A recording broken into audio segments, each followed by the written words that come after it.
informe especial que obedece a estas relaciones ya rotas entre Ecuador y México, el asalto a la embajada en Quito de México por parte de las Fuerzas de Seguridad de Ecuador para detener a quien, al ex vicepresidente Jorge Glass. Nuestro primer informe especial, aquí está.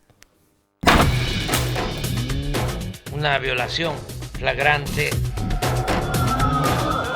es un secuestro. Ningún delincuente puede ser considerado un perseguido político. El allanamiento a la Embajada de México en Quito puso al gobierno de Ecuador en el centro de las críticas por violar la soberanía de la sede diplomática y derechos internacionales. El hecho ocurrió el viernes 5 de abril, cuando la Policía Nacional Ecuatoriana ingresó al edificio para detener al ex vicepresidente ecuatoriano Jorge Glass, condenado por delitos de corrupción. Glass, que fue vicepresidente de Rafael Correa y de Lenín Moreno, estaba refugiado desde diciembre en la Embajada de México y horas antes de su sorpresiva detención había recibido el asilo político de parte del país gobernado por Andrés Manuel López Obrador. De que debe de respetarse el derecho de asilo. El exfuncionario ecuatoriano fue esposado y detenido a la fuerza en un operativo con tintes de show televisivo.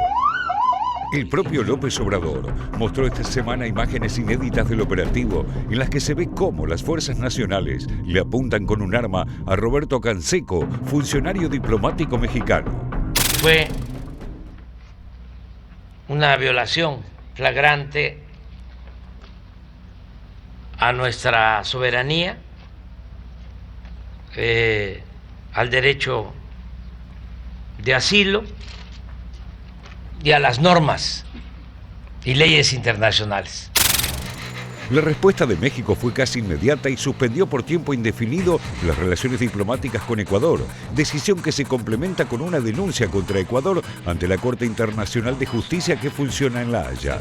La inviolabilidad de sedes diplomáticas es una disposición establecida en la Convención de Viena en 1961 y forma parte de las normas internacionales asumidas por los países de la región, tal como lo recordó esta semana la Organización de Estados Americanos en un comunicado.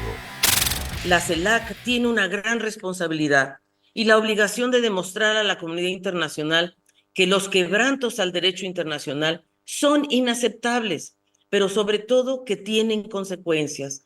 México exhorta a los Estados miembros de la CELAC a endosar la demanda que presentaremos ante la Corte Internacional de Justicia, así como la carta que enviaremos al Secretario General de las Naciones Unidas para condenar los lamentables hechos. Es el momento de ver a una CELAC unida. La Organización de las Naciones Unidas también rechazó el asalto a la sede diplomática. La solidaridad con México se multiplicó desde diversos países con signos políticos distintos. Desde Colombia, Bolivia y Venezuela hasta Argentina y Brasil expresaron su apoyo al gobierno mexicano. También lo hicieron unos 10 países europeos, además de Estados Unidos y Canadá.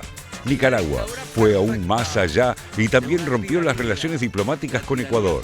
En un comunicado, el presidente ecuatoriano Daniel Noboa defendió la irrupción de las fuerzas de seguridad en la embajada mexicana. Dijo que la medida fue para proteger la seguridad nacional y que su país rechaza cualquier tipo de inmunidad a criminales, delincuentes, corruptos y narcotraficantes.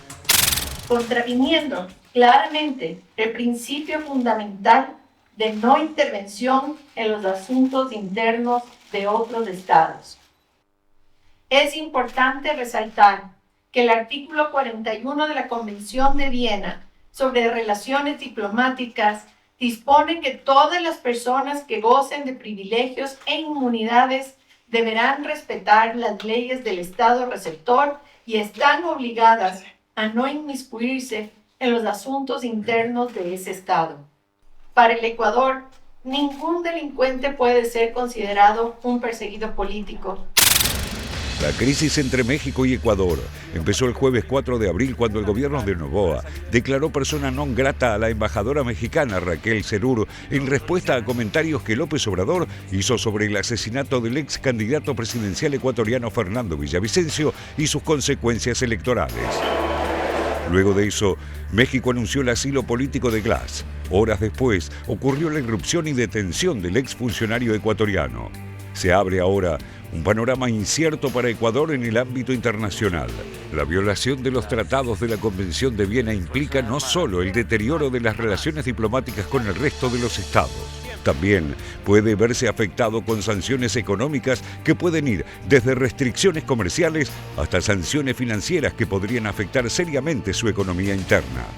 Resta saber también cómo actúa la Corte Internacional tras la denuncia de México y cómo sigue la situación de Glass, que tras su detención en una cárcel de máxima seguridad, tuvo que ser hospitalizado por una presunta sobredosis de ansiolíticos y antidepresivos. Aunque ya fue dado de alta, la atención sigue puesta allí. A mí lo que me importa es la vida de Jorge. Y creo que Jorge Glass está en grave riesgo, en un riesgo inminente, en manos del Estado. Esto es un secuestro y creo que en cualquier momento lo pueden matar. Realmente la única esperanza que nosotros tenemos a nivel de sus derechos humanos es la intervención de la comunidad internacional.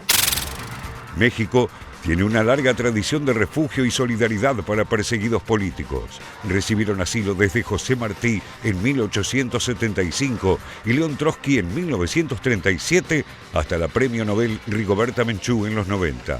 Y más recientemente, en 2019, el expresidente boliviano Evo Morales. Hizo lo propio con miles de exiliados de la Guerra Civil Española y de las dictaduras de Argentina, Uruguay y Chile. La unanimidad de la condena a la inusual y controvertida decisión del gobierno de Noboa expresa el impacto que el asalto a la embajada mexicana en Quito tuvo en la región y a escala global, y es una señal de aislamiento internacional que podría experimentar el país andino.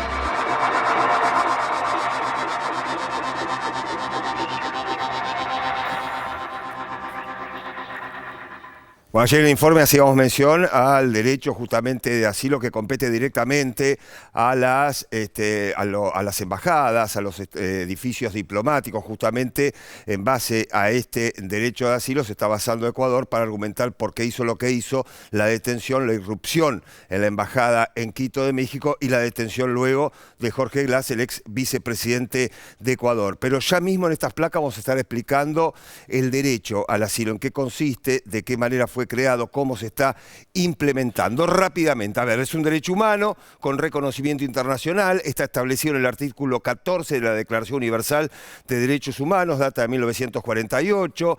En caso de persecución, toda persona tiene derecho a buscar asilo y a disfrutar de él en cualquier país. Varios de los puntos centrales. A ver, otro punto importante, este derecho no podrá ser invocado contra una acción judicial realmente originada en delitos comunes o por actos opuestos a los propósitos y principios de las Naciones Unidas. Seguimos recorriendo este derecho de asilo. ¿En qué consiste? La Declaración Americana de los Derechos y Deberes del Hombre, 1948, también lo reconoce en su artículo 27 y la Convención Americana sobre Derechos Humanos de 1969 en su artículo 22. Seguimos recorriendo diferentes puntos.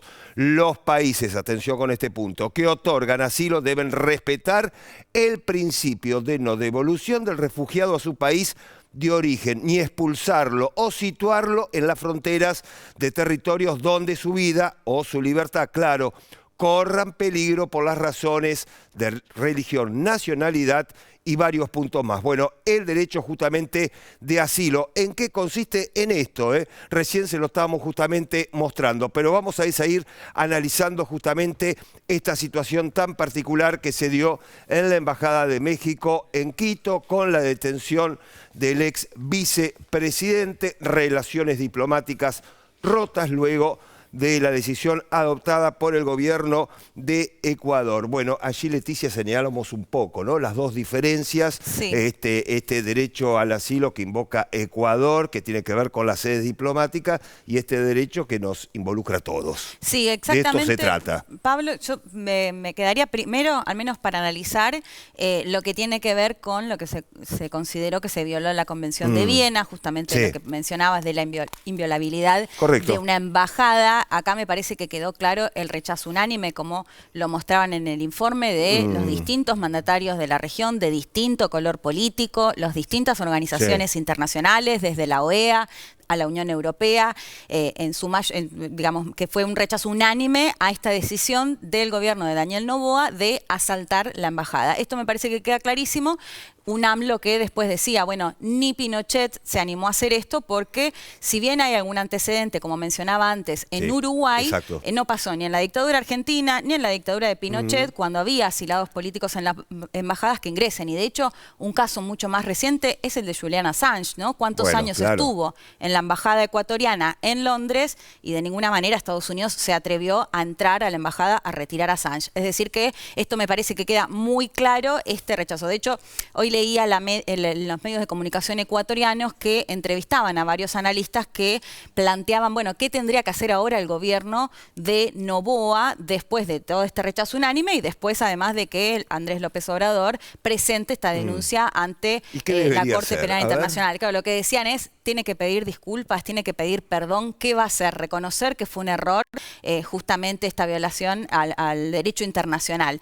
Así que me parece que ese es un punto, digamos, que queda claro que no se sabe bien por qué tomó esta decisión En el caso de Ecuador, pida disculpas. ¿Qué va a pasar con Jorge Glass entonces? Bueno, por Jorge ejemplo, Glass ¿no? es otro tema, porque Jorge Glass, de hecho, presentaron un habeas corpus y ahí él pudo hablar y contó que fue golpeado, porque esa es otra de las cuestiones. En toda esta semana, López Obrador en sus conferencias matutinas presentó más imágenes, se dio a conocer más imágenes, se mostraba como la brutalidad también con la que ingresaron, ¿no? Roberto Canseco, que es un funcionario mexicano, justamente que era quien se lo vio en las primeras horas hablando muy, digamos, tensionado, muy desesperado en ese momento. Bueno, en estas imágenes se ven cómo lo golpean, lo tiran al piso y demás. Y en el caso de Glass, un Glass que decía que lo golpearon, un Glass que fue hospitalizado, después, ahí como contaban en el informe, volvió a una cárcel de máxima seguridad en Guayaquil, donde está ahora, y está llevando adelante una huelga de hambre. ¿Qué piden con este habeas corpus? Bueno, piden declarar que esta detención fue ilegal. Y ahí voy al otro punto, Pablo, porque el otro tema, si bien decíamos que la violación al derecho internacional me parece que queda muy clara, el otro tema que el que plantea Ecuador es decir, bueno, ¿le correspondía el asilo político a Glass o no? ¿Por qué? Porque ellos consideran que, bueno, la canciller ahí la veíamos, ¿no? Diciendo ningún delincuente merece recibir asilo o algo por el estilo. Bueno, ese fue el argumento justamente de Ecuador para irrumpir en la embajada y detener a Glass. Exacto. Recordemos que Glass pasó casi 5 años en la cárcel en la causa de Odebrecht, en el marco de la causa Odebrecht, y ahí no está del todo claro porque se le había dictado una prisión preventiva hace unas semanas y por otro lado él se presentaba semanalmente a la justicia. Habían sido, digamos, de hecho anuladas algunas decisiones por las cuales había salido de la cárcel. O sea, por esto remarco porque estuvo 5 años en la cárcel. Digamos, ese es otro tema en todo caso que tendrá que decidir la justicia cuál es el destino, digamos, de Glass, pero me parece que sí quedó muy claro que